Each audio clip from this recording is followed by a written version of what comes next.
Así se dicen los colores en lengua maya yucateco. Número 1, blanco, sac, sac. Negro, bosh, bosh.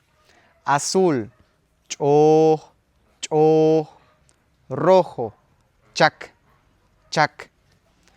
Amarillo se puede decir de dos maneras, can, can, o también le puedes decir can, can, can, can.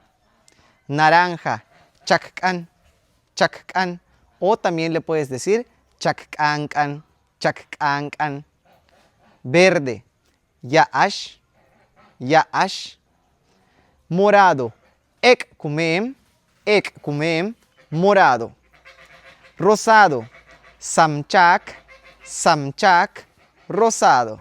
El color gris se dice sakbosh, sakbosh.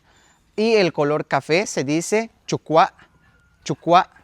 Estos fueron algunos colores en la lengua maya. Deja en los comentarios cuáles conocías y cuáles aprendiste el día de hoy.